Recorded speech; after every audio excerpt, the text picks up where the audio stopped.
I think we may actually be doomed, and I'm struggling to have a positive outlook on it. Have you noticed that the people around you don't seem to live in reality?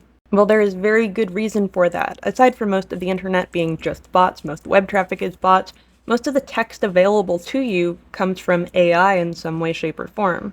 Well, it turns out, not only does AI tend to amplify our delusions, and not only is it more persuasive than an actual person, and not only is it that people can't reliably determine if they're speaking to an AI or not, it's warping our critical thinking capacity.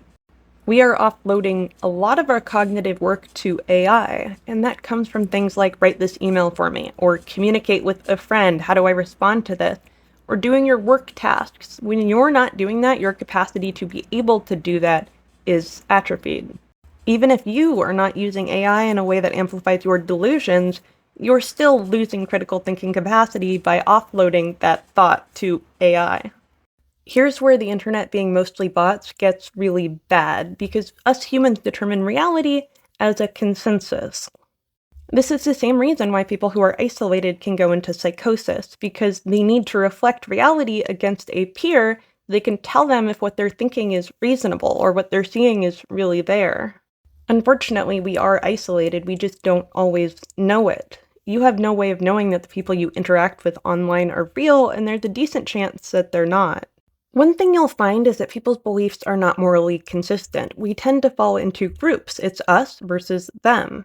Within those groups, there's peer pressure. So when you deviate from the norm, somebody is going to tell you, no, you shouldn't believe that, or you shouldn't say that.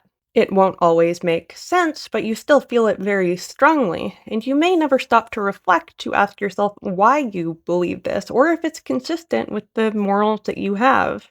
One thing that I would challenge you to do, just as a general exercise, is try to find areas in your logic where there's cognitive dissonance. I don't think that foie gras is ethical. That involves overfeeding ducks and extracting their liver, and it's an awful process. But I will eat bacon at a diner for breakfast, and I am well aware that the factory farming process is also extremely unethical and unpleasant, and it feels better if I just don't think about it, especially when I'm eating that breakfast bacon. I'm not telling you to make major changes in your life. I'm asking you to stop and think. And apply that to the areas that you feel most emotional about, most angry about. Try to figure out why somebody else would have strong-held beliefs in an entirely different area than you.